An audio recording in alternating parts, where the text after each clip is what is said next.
This video has part 1 and 2 for a video I already made. If you have already seen those parts, then use the timestamp to skip to part 3. Yuya Tenjo has faced bullying all his life due to being an overweight ugly loser, even from his own parents who prefer his more attractive siblings. One day, a group of creeps were harassing a woman in an alley. Tenjo decides he will step in and try to be a hero, but of course they beat him up. Later at home, Tenjo thinks about his grandpa because he's the only person who has ever shown Tenjo any kindness. Unfortunately, his grandpa died and left all his possessions to Tenjo. His parents tried to take everything, but they failed, so they kicked him out, forcing him to live alone in his grandpa's house and work part-time jobs to pay his bills. The next day at school, Tenjo gets confronted and beat up by a group of bullies. He even got fired from his job for arriving too late. Later that night, he gets upset for being a fat, ugly loser and starts punching the mirror. However, he discovers a door to a hidden room. In the hidden room, Yuya discovers a hidden portal to a magical world resembling a video game. He tried to check his stats, but even in the video game, he was still a weak, worthless loser whose stats were just level 1. He opened the window and realized he was really inside another world. Tenjo saw a piece of paper which explained to him that he inherited the game because the previous owner died, and he is the only one who can enter since he inherited the game. He continues to look around and finds a bunch of powerful weapons such as a giant sword. He goes outside and starts to practice using the weapons, but he tripped and fell because he was too weak. While testing his newfound abilities, a giant angry monster tries to attack him, but there is a barrier around the house which stops it. Tenjo struggles to throw his spear at the monster, which kills it with one strike. He instantly gains 100 levels and a ton of stats to use however he sees fit. He decides to go back to the real world, but he gets a notification telling him that he could convert his items into real-world money. While sleeping, he transforms from a fat, ugly, disgusting loser to the sexiest man alive. He was shocked and couldn't understand what was going on. He goes outside to water the plants in his garden, but he gets attacked by a giant pile of ugly poop. He quickly pulls out a spear and kills the monster effortlessly. He gains another 50 levels and gets a few items such as a necklace that converts sunlight to mana. For some reason, he decides to eat the ugly poop monster that he killed earlier. While walking outside, he gets attacked by an ugly goblin. However, he quickly defeats it without breaking a sweat. With a skill allowing him to exchange items for Japanese currency, he buys new clothes and returns to Japan for high school. Everyone was shocked by his new look, and all the girls were simping over him. He goes to class where he gets confronted by his bullies. He told them he was Tenjo, but everyone was shocked, and they said it was a prank. Later, Kaori, the girl who Tenjo tried to save earlier, visits him with an offer. She reveals that ever since Tenjo saved her, she has been stalking him so she can thank him. Her father is the chairman of the prestigious Osei Academy, so he offered Tenjo a spot at the school. His jealous siblings try to convince Kaori to take them instead, but Kaori defends Tenjo, calling them out as bullies. Tenjo hesitates, saying his grades are terrible, but the Kaori reassures him that the school values character over just grades and promises an environment where he can develop skills and enjoy himself. Kaori takes Tenjo to the school where he met her father. He thanked him for saving her daughter from those creeps. He offered Tenjo a spot at the school and to pay all his tuition, but Tenjo refused, saying he was too dumb to attend such a prestigious school. He proceeds to use Talk no Jutsu on Tenjo and convinces him to say yes to the offer. He offered Tenjo a free trial where he could go to class for one day and see if he likes it or not. A super hot teacher walks in and takes Tenjo back to her class to perform teacher activities with him. Tenjo joins a science class led by Ms. Sawada, but everyone was speechless, which made Tenjo want to run out of the class crying. However, all the girls were secretly simping over him in their minds. He sat down next to an emo girl, and the idiot said a pleasure, which made him feel stupid. After class, he gets surrounded by a bunch of girls trying to visit his candy shop. Rio approaches him and asks him to come to the lunchroom with him. He begins to bond with Rio and Shingo, where he finds out that they were also nerds just like him. After seeing all the hot girls at the school, Tenjo decides he will accept the offer. Later, Kaori takes him on a shopping date at a nearby shopping center. While eating, she suggests they use each other's first names, which makes both of them start to blush. They then start to awkwardly eat each other's food while everyone watches them. After the date, Tenjo returns to the game where he encounters another poop monster. He easily kills the poop and levels up to level 235 and collects his rewards. He decides to finally leave the house and explore. However, he hears someone scream. He rushes in to help when he sees a giant, ugly goblin killing a bunch of people. He easily knocks out the goblin. However, it wasn't dead. The goblin attacks him, and he tries to block the attack, but he is too weak. He switches to a sword and manages to defeat the goblin easily with one attack. He then tries to help the girl who survived the goblin attack. However, a group of people showed up and took care of the girl themselves. The next day, Tenjo decides to go to the mall and buy some new clothes. While walking, everyone was simping over him. Tenjo was in a store looking at clothes when two girls tried to get their guts rearranged by Tenjo. Unfortunately for them, Tenjo was shy, so he rejected them and left. While leaving, a photographer named Hikaru sees him and starts to stalk him. He wanted to use Tenjo to replace a male celebrity model named Sho for a photo shoot with professional model Myo. Myo is charmed by Yuya's inexperience, while Tenjo did what any other guy would have done: stare at her chest. Tenjo was really nervous because he had never touched a girl before. Eventually, Sho shows up late to the shoot and aggressively flirts with Myo, who wasn't interested in him. Tenjo steps in and Sho tries to hit him, but Tenjo instinctively flips Sho and embarrasses him in front of everyone. Tenjo thought everyone would be mad at the ugly loser for beating up a celebrity, but instead they started cheering for him. Sho-S was upset, but Hikaru called him a clown and told him to leave. Although Tenjo enjoys the modeling experience, he turns down Hikaru's offer of a modeling contract to focus on his studies. Hikaru insists on paying him with free designer clothes instead. In the other world, Princess Lexia of Arzelia is determined to thank the hero who saved her. She returns to the dangerous forest with her guards to find him. Tenjo visits the other world again and rescues Lexia and her guards from another attack. Lexia suddenly asks Tenjo to marry her, which shocks everyone. After Lexia's unexpected proposal, Tenjo invites them to his cabin in the woods. At the cabin, they invite Tenjo to meet Lexia's father, the king of Arzelia. Tenjo accepts the offer, but said they would have to wait 5 days since he's busy with school now. He also rejects Lexia's proposal, but she was delusional and said she would be his friend until he's ready to say yes. Meanwhile, in Arzelia, Prince Rhaegar is furious that his plot to kill Lexia was stopped by Tenjo.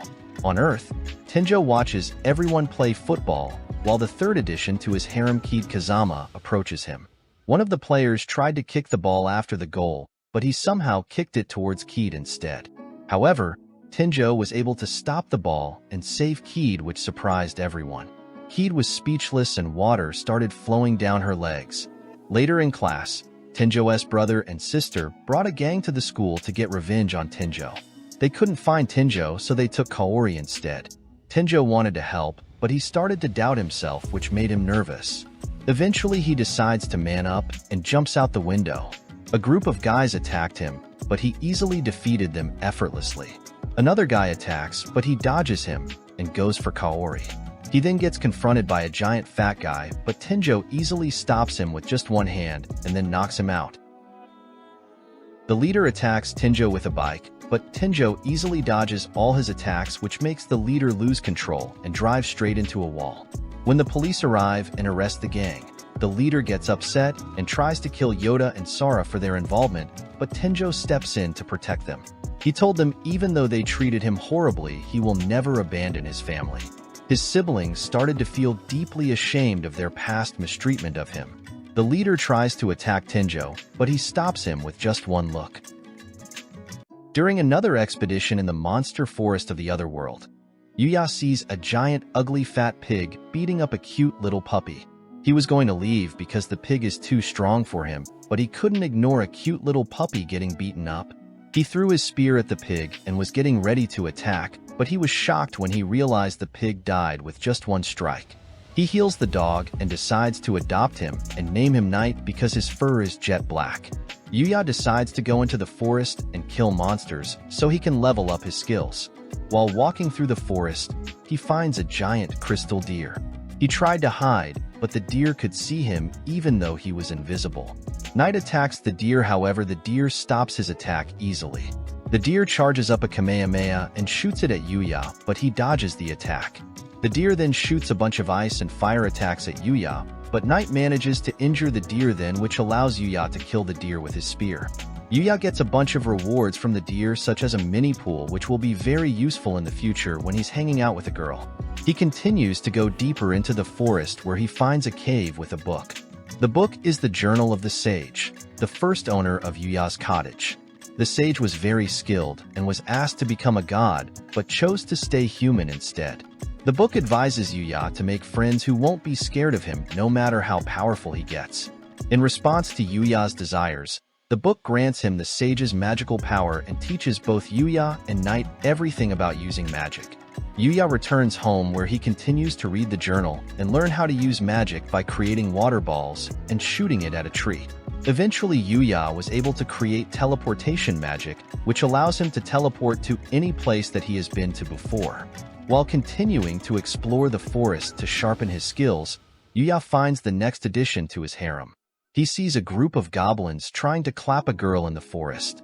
Yuya tries to save her, but Knight tries to stop him. However, the girl started to fight back against the goblins. A group of them tried to attack her, and she blocked their attack, but then another goblin kicked her into a tree. The goblins started to celebrate because they were finally going to get some cheeks, but Yuya and Knight steps in and kills all the goblins easily. They get surrounded by a whole army of goblins, but Yuya pulls out his whip and kills all of them instantly with one strike. Yuya decides to bring her home, but Knight starts barking at him.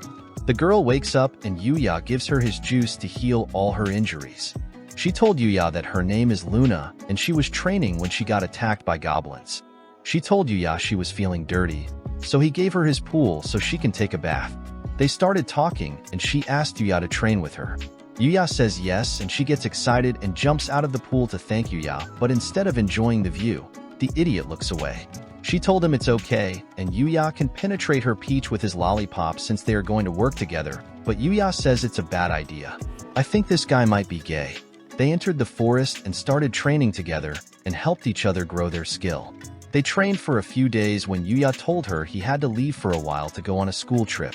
To celebrate their last day together, they decide to take a bath. Yuya was alone enjoying the warm water when Luna entered and said she wants to join. Of course, the idiot tries to run away, but Luna decides she won't take no for an answer and holds him in the pool. She thanks him for all the time they spent together and for helping her improve her skills. She drops her towel and tells him she's ready to get her peach poked by his sword, but Yuya says no, like Jesus Christ, this guy is an idiot. The next day, Yuya is on a bus with his class going on a school trip. Yuya seems tired, which is weird since he didn't actually do anything. I guess he's just tired of being an idiot. The students are placed in groups of 4. Yuya's group includes Keed, Akira, and Rin. Akira tries to show off by telling them he will do everything, but they ignore him and call him a useless dummy. Okay. Yuya and Keed go fishing while Akira and Rin go to get plants. At the river, Yuya finds a spot, but it was too shallow, so he decides to use his hand. The fish were moving really fast, but he used his training to predict the movements of the fish and caught a bunch of them. Everyone was shocked and couldn't believe their eyes. Meanwhile, Luna thinks about how much she has improved while revealing she is an assassin for a dark guild. The girls are impressed by Yuya's abilities to catch a whole bucket of fish with his bare hands. Akira starts to cry like a baby because Rin told him if he did all the work, she would let him taste her peach. He ate poisonous plants and even fought bears, but then he realized Rin lied and tricked him into doing all the work. Later, the teacher tells them they have to cook the stuff that they got in the forest, and if Yuya manages to impress her, then she might give him some extra lessons after class. Yuya cooks a meal with the stuff that they got from the forest, which impresses everyone. Sawada stuffs her face with food, then asks Yuya to marry her and stuff her belly. Everyone was flabbergasted and couldn't believe what she just said. She explains that she is a useless, ugly loser who can't even cook, so she needs a man who can take care of her. He gets jealous and tells Sawada to leave her man alone, but Sawada insists that Yuya should marry her. As usual, Yuya rejects her, but she doesn't care and shoves Yuya's head into her chest and starts to suffocate him. Eventually, they were able to convince her to let Yuya go. Keed asked him if he's okay, and he said he saw heaven in her melons and felt her holy water running down her legs. Yuya teleports back to the parallel world and feeds Night, and then teleports back to the camp. In the changing room, Yuya attracts everyone's attention with his perfect body and abs and immediately gets embarrassed. Even Akira started simping and told Yuya to leave some girls for the rest of them. Meanwhile, we finally start to get some fan service. Rin starts to play with Keed basketballs while telling her she must be careful with those weapons of mass destruction. Keed starts to tell Kaori about Sawada stealing her man, which makes her jealous and wonders if she can compete with her hot teacher. Meanwhile, the emo goth girl was upset that her weapons weren't massive enough to cause any destruction. The following day, they found out that something destroyed their camp and stole their food, so they decided to go get more. As they go back into the forest to find more food, they come across multiple bear scratch marks on the trees. The bear appears and begins chasing the students. They ran back to the camp where the bear started rampaging through the camp. While running, Sawada falls and the bear was about to attack her, but Yuya steps in and stops the bear. The bear tries to attack him, but he dodges, then lifts up the bear in the air and slams him into the ground, which knocks him out. Sawada thanks Yuya for saving her and tells him she wants to give him some one-on-one extra lessons as a way to say thank you, but as usual Yuya declines. Oh, brother, this guy stinks! Kaori announces that the bear will be taken back to the academy as a pet and somehow gets her father's permission to do it. In the other world, Yuya meets up with Princess Lexia and her guards. Yuya prepares to join Lexia on her carriage to the palace, and a giant tree falls and almost kills Lexia, but Yuya manages to cut it in half. Yuya notices some strings placed around the forest, so he chases after the culprit and finds Luna hiding and quickly knocks her out. He was shocked and couldn't believe she would do something like this. He realized that Knight knew she was an assassin, which is why he was barking at her when they met. The guards finally managed to catch up to Lexia and Yuya, but she tells them not to worry. She was just going back to Yuya's house to get her peach eaten. Yuya teleports back to his house with Lexia and Luna. At the house, Lexia asks Yuya about the magic he used, and he explains that it was just teleportation magic. She was shocked and said that magic of that kind is the stuff of legends and myths. If people were to know that he was capable of doing such things, then society would fall into chaos. Both of them begin questioning Luna about why she tried to kill Lexia. She gave her backstory, which was your typical anime backstory where she grew up on the street and eventually got taken in by the Dark Guild. She followed in his footsteps of the Dark Guild and even earned the title of headhunter as a highly well-known assassin. Now that her assassination plan has failed and she was exposed to Lexia, her execution is guaranteed by either the Dark Guild or Lexia's kingdom. However, Lexia is highly sympathetic and tells her to join her as a guard instead, and she also guarantees her protection from the Dark Guild. Luna tells Lexia about Yuya's pool, which made her jealous, and says she wants to try it. She told Luna to join her and asked Yuya to join them, but as you may have guessed, the idiot said no. The two girls get in it to relax and begin talking about Luna's relationship with Yuya. Initially, Luna denied having feelings for Yuya, but eventually she admitted that she likes him. Lexia declares war against her for trying to steal her man, and Luna accepts, saying Yuya is her man. Over dinner, the two of them fight over Yuya while eating. Luna asks Yuya to feed her since she is injured, which makes Lexia jealous. He also feeds Lexia to make her happy. The following day, they return to Owen and the other guards struggling to survive in the dark forest. Lexia accidentally reveals that Luna is the assassin, which makes the guards stick her up. Lexia tries to convince the guards to let her go, but they were hesitant and denied her request. They eventually give in to Lexia's demand and release her. Yuya tells them that they wasted too much time, and now he can't visit the palace to meet the king. They decide to leave without Yuya, but Luna turns back and gives Yuya a kiss on the cheek to mark her territory. Yuya and Knight get in an open-air bath to relax and find themselves with another weird creature called Moju. He found out the creature had a recovery skill, so he adopts it and names it Akatsuki because its fur is the color of dawn. He goes back to school where his hot teacher announces a football game competition. Rin's team was losing, so she told Keed to jump up and down. All the boys were distracted and stopped playing. Rin starts to play with Keed weapons of mass distraction, which makes the boys even more shocked. While they were distracted, Akira takes the ball and goes after the goal. He shoots after the goal, but Yuya easily catches it. They told him to throw the ball as hard as he can, but the idiot actually used his full strength and accidentally threw the ball into the other goal. Yuya is approached by a talent scout who wants him to join the entertainment industry.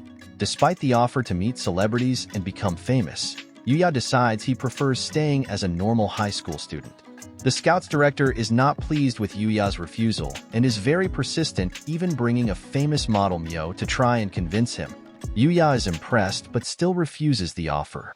The director sees a poster about a competition and decides to use it as an excuse to stay at the school where they plan to take photos of Yuya without his consent. In the other world, Yuya continues training with Night to level up his abilities. He decides to head deeper into the forest to improve his skills. While in the forest, he gets attacked by a giant pig. He tries to heal, but the pig wouldn't give him a chance to drink the potion. Suddenly, a mysterious creature showed up and knocked down the pig with one blow. The creature turned out to be Master Shifu. The pig attacked again, but Shifu killed it with one strike easily. Shifu begins to teach Yuya how to use his kick ability. After showing him how to kick, they started to fight one-on-one to improve Yuya's hand-to-hand combat ability. Yuya asks him why he's training him, and Shifu reveals that he is a divine, tasked with finding and training a successor to fight dark beings called the Vile. Shifu tells Yuya that he will repay him for the training by teaching him how to use magic, and Yuya agrees. Yuya continues to train by fighting stronger monsters in the forest and leveling up his abilities. During the process, Yuya undergoes a rare evolution that boosts his strength and skills. In the real world, Yuya competes against a top ping pong player known for his amazing skills. Even though it's a tough match, Yuya shocks everyone after shooting the ping pong ball through the table. Yuya decides to quit and leave the room. Later, Heat asks Yuya to fill in for an injured teammate in a volleyball game. He joins the game but accidentally destroys the court, which shocks everyone. Meanwhile, the director was upset because the cameramen were taking the wrong pictures. While playing tennis, a player got injured, so Kaori asked Yuya to fill in for him. Kaori serves the ball but throws her racket instead, which made Yuya realize the other player was injured by Kaori's serve. The game starts, but Kaori was useless, so Yuya decides to play by himself. Later, Kaori and Yuya walk home together where they talk about the game. Kaori told Yuya to close his eyes. She walked up to him and kissed him on the cheek. In the other world, Shifu fights a Vile in the forest. He tells the Vile he learned magic from Yuya, so the Vile decides she will go kill Yuya.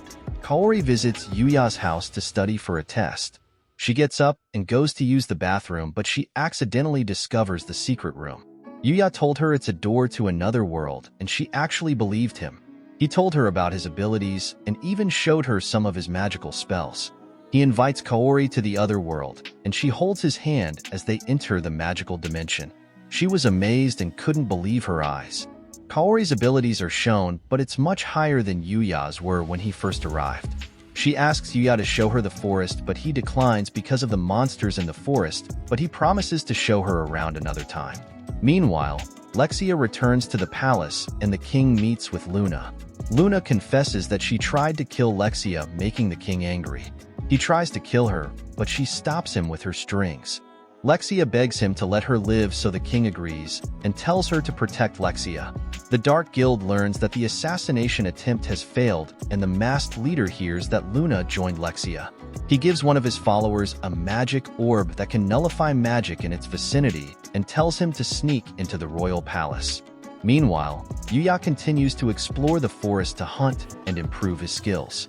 He decided to visit the town and was shocked to see the different kinds of people that were there. He goes into a shop to sell some pepper bottles from Japan, earning 100 gold coins and an ID card. The shopkeeper explained to him that 100 gold coins is enough for a family to live off for 20 years. Yuya goes to the royal capital and strolls through the marketplace. Eventually, he meets Owen and walks through the palace corridors to meet the king in the audience chamber. The guards, along with Lexia and Luna, are also waiting for him in the room. The king gets upset at Yuya for sleeping with his daughter. Both Owen and Lexia scold him for his behavior. Yuya, not fully understanding their customs, offers Lexia the paradise bedding as a gift, trying to be polite, but the king accuses him of trying to sleep with his daughter in front of him. Before the king can kill Yuya, a group of assassins suddenly appears and surrounds everyone in the chamber. The guard tries to attack, but the assassin nullifies their attack using the orb. However, Yuya's incredible speed and strength, which have increased even more, allow him to quickly defeat the attackers without even using magic. Lexia and Luna begin fighting over Yuya, which makes the king upset. Luna and Lexia then give Yuya a tour of the village, and he remains cautious because of the recent assassination attempt. Yuya shows interest in the Adventurers Guild, so Luna helps him register to become an adventurer. He is given a registration form asking for details about his magical specialties and power, which they measure using a ball that changes color based on the amount of magic power. Luna's touch turns the ball yellow since she's not very skilled with magic, but when Yuya touches it, the ball shatters, which shocks everyone. After completing the forms, Yuya receives his guild card and learns about taking quests and earning money. While Yuya is looking through the guild's requests, he meets a mysterious adventurer named Glenna who is very interested in him. Their first quest is a simple task of gathering plants in the plains, and they turn it into a competition to see who can collect more. The winner will get to sleep with Yuya. As they gather magical herbs, Owen arrives and informs them that he has located the prince's location. He asks for Yuya's help with the mission. The guards and Yuya set out on horses and eventually reach an isolated house where they walk into an ambush. The prince was holding a guard hostage, but Yuya made Knight attack the prince so he could release the guard. Everyone surrounded the prince, but he refused to surrender. However, Yuya moves so quickly that the prince can't react, and Yuya easily defeats him in a brief fight. The real mastermind turns out to be the Vile, who had been working behind the scenes. She wanted the prince to become king so he could start a war, but he failed. She launches a series of magical attacks at everyone with the ability to predict attacks before they happen, making her almost unbeatable. Yuya uses a barrier to block the arrows and save everyone. She realized that Yuya was the one that taught Shifu how to use magic, so she decides to retreat until she's strong enough to defeat Yuya. Yuya continues to think about the assassination attempt when Owen arrives asking for help with the rogue prince. The prince is presented before the king covered in open wounds caused by Lexia's magic going out of control. He explained that he had an uncontrollable urge to cause chaos and destruction because of Lexia's magic. As the prince describes his situation, he pleads for death to end his suffering. However, Yuya takes out a mysterious liquid from his inventory and gives it to the prince, which heals his wounds and restores him to normal. The king is amazed that Yuya would use such a rare item to help his son. Lexia decides he will forgive the prince and demands that the prince be forgiven for all his crimes by the king. The king eventually agrees, but he confiscates the prince's lands. Lexia and Luna argue that they should be Yuya's reward, but the king decides to give the prince's lands and houses to Yuya instead and make him a knight. Yuya wakes up in a cold sweat after hearing a voice call his name in a nightmare. At school, Yuya rushes out to go find the girl from the Dark Guild who wields the power of the Vile. Yuya immediately starts training to be strong enough to face her the next time they meet. In the forest, Yuya is ambushed by the Vile, but he manages to dodge the attack. He gets attacked by some arrows, but when he dodges, the Vile is already waiting for him in the air. Meanwhile, Kaori goes to his house and enters the game and hears a loud noise in the forest. Yuya dodges all the attack from the Vile and manages to land a hit on the Vile, but that wasn't enough to stop her. She unleashed a barrage of attacks at Yuya, which he tried to dodge. While dodging, he notices that Kaori has also arrived on the battlefield. The Vile manages to land an attack on Yuya, which knocks him down. The Vile shoots an arrow at Yuya, but Shifu appears and saves Yuya. He explains that the Vile name is Yudi, the successor to the divine archer who died. Yuya and Shifu team up and work together to try and defeat the Vile. Yuya manages to break Yudi's bow, and then Knight bites her, and Shifu knocks her to the ground with a kick. Yudi becomes even more enraged and suddenly increases her power by channeling the strength of the Vile, reaching a level that matches the gods. She begins to fight one-on-one with Shifu, but they are evenly matched. Akatsuki arrives on the battlefield and creates a powerful force field that neutralizes the power of the Vile. With Yudi's powers weakened, Yuya easily knocks her out. Kaori shows up and Yuya explains that he has been cheating at life by using that world to level up. Kaori told him she doesn't care, and she still loves him. This is the end of the video. If you enjoyed it, leave a like and subscribe for more videos.